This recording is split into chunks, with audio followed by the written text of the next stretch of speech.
एक भक्त अपना अनुभव बता रहा था, पिछले सत्संग में आपको सुनाया था कि हम यहाँ से राजस्थान के भक्त आते हैं, यहाँ हिसार से एक ट्रेन चलती है, यहाँ खाली होती है, यहीं से स्टार्ट होती है, तो हम 2-2.5 हजार भक्त उसमें बैठ जाते हैं सुबह सुबह जाके हिसार से जोधपुर वाली में।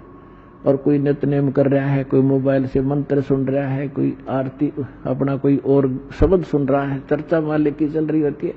तो वहां जितने यात्री उसमें बैठे होंगे अन्य भी, उनके ऊपर भी परमात्मा की वाणी प्रभाव डालेगी।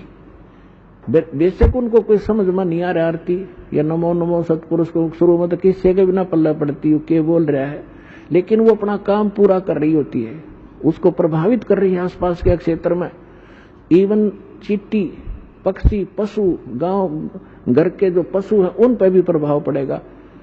और इस वाणी के सुनते उनको शीघ्र ही, क्योंकि भगत के घर में पशु पक्षी जीव जंतु जो भी होंगे उनका भी उद्धार ही होगा। तो इस वाणी में इतनी शक्ति है, परमात्मा की वाणी के अंदर इतना अफेक्ट है कि इस आत्मा के बहुत से पाप ऐसे होते हैं जो ज्ञान यज्ञ से कटते हैं, और फिर उसके अंदर एक विशेष प्रेरणा बनती है भगवान की तरफ से कि कैसा है नास्तिक को। अब नास्तिक कैसे है? जैसे ये आत्मा पाप कर्मों से मूर्छित पड़ी है। अब जैसे किसी को सर्प डस जाता था, अब उसको एक गारडू होता था, विष उतारने का वो मंत्र सिद्ध कर लेता था। ये आध्यात्मिक जो विज्ञान है ये सबसे उत्तम है। अभी तक आपने देखा होगा कोई झाड़े झूड़े ला दिन छोटा मोटा बुखार उतार देते हैं, तो ये इस तरह की क्रियाएं हैं, लेकिन ये भक्ति ये तो एक अंश मात्र है। और भक्ति जब सत्य साधना आपको मिल जाएगी, किसी चीज की जरूरत नहीं पड़ा अपना, ना झाड़ियां की, इस परमात्मा की भक्ति में सारी शक्ति है, सारा कुछ अध्यात्म मार्ग इसमें है। अब जैसे किसी ने कोई मंत्र सिद्ध कर लिया, आपका मंगलाचरण है जो हम आपको देते हैं, सबसे पहले इसको बोला जाता है। ये मंगलाचरण सब मंत्रों का मूल मंत्र है, चाहे किसे झाड़े ला लो, लेकिन आप झाड़ा मत लगाना। इस मंत्र को जाप करने से आपके आसपास कुछ भी नहीं रहेगा, और फिर आपका मंत्र जो दूसरा दे रखा है वो करते रहे। तो कहने का भाव ये है कि इस दास ने इस अध्यात्म मार्ग का बिटर एक्सपीरियंस हुआ, और पहले परमात्मा ने सन 1988 से 1994 तक 6-7 वर्ष इन सभी संतों महंतों महात्माओं की जानकारी दिवाई, के सत्संग सुना, इनकी क्रियाएं देखी। तो सुनने को मिला कि गरीबदास जी संत था, उसने गरीबदास जी के ग्रंथ में एक शब्द है, घट ही अंदर गारडू धोखे मर गईया, सार शब्द चीन्या नहीं और कोई भेद ना लिया। ये 5-7 लाइन है, उसने उसको सिद्ध कर लिया 1000 बार 2000 बार पढ़ के। तो उसमें शक्ति आ गई कि सर्प किसे न डस जा, वो मंत्र बोल देता, मन मन में बुदबुदा देता, उसका जहर उतर जाता, जीवित हो जाता था। वो उसी से प्रभु पाक गया, संत को आ गया। और हम इस वाणी ने रोज पढ़ना तो या आत्मा के सारे जहर तार देगी। जैसे गारडू अपना मंत्र बोलता है और जिसको सर्प डस गया मूर्छित पड़ा है, वो ना उस मंत्र को सुन रहा है ना समझ रहा है, लेकिन वो मंत्र अपना काम कर रहा है, उसने उस विष को उतार दिया। विष उतरते ही वो चेतन हो गया, जीवित हो गया, मूर्छा उसकी खत्म हुई, तो अपना सुचारू काम करने लग गया। इसी प्रकार आपकी सभी की आत्माएं इस अज्ञानता से और इस पाप कर्मों के विष से अचेत होगी है। जो मूल काम था उसने भूल के और कुछ कर रहे हैं।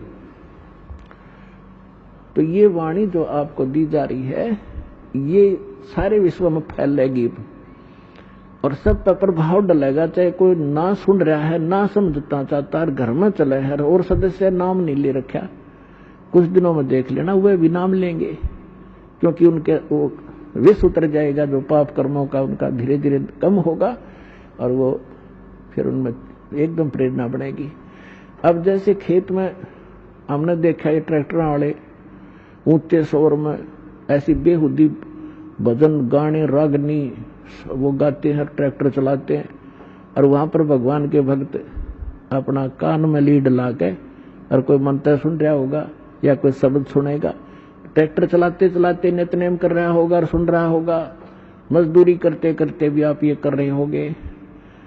और ऐसे भक्त का बोया हुआ बीज भी जो भी आम समाज खावेगा उसको भी प्रभाव डालेगा। एक समय की बात है कि एक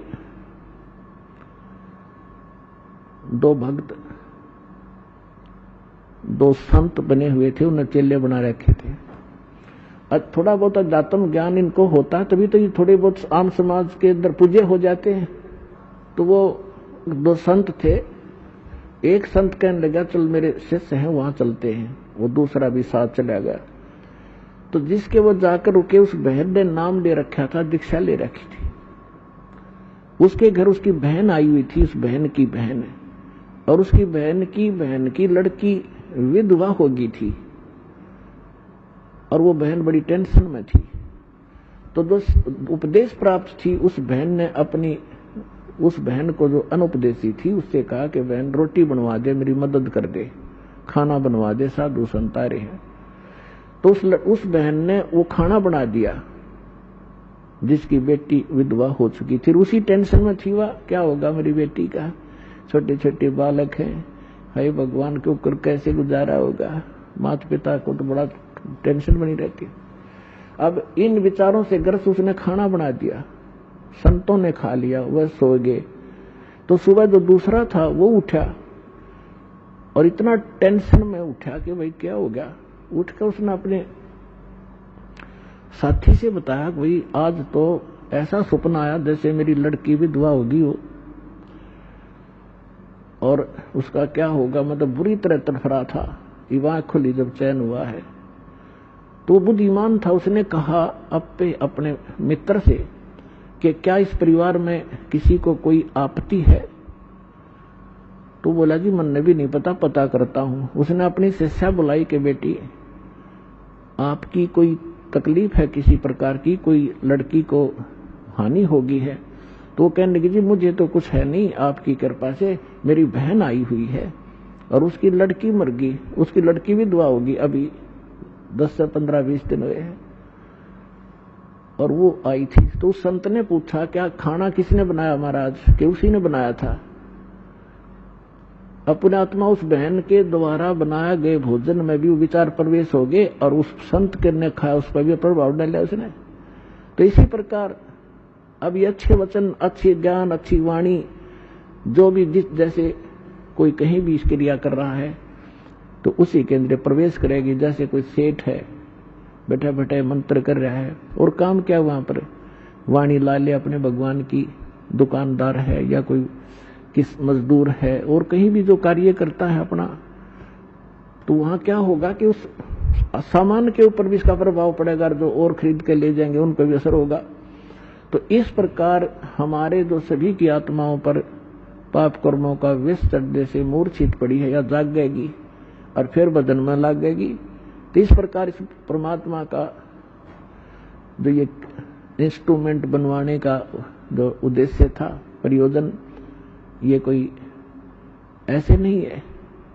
नहीं तो इसके अंदर सारी बकवाद देखें, जब तक ये ज्ञान नहीं होता, कोई फिल्म देख रहा है, कोई और बकवाद देख रहा है, कोई खेल देख रहा है, और अब ये ज्ञान होने के बाद कि ये बकवाद छोड़ के इसमें भगवान देखो, परमात्मा का नाम सुनो, ज्ञान सुनेंगे, तो यही इंस्ट्रूमेंट जो दुरुपयोग करके हमारा जीवन नाश कर रहे थे ये हमारे जीवन को सफल करेंगे। तो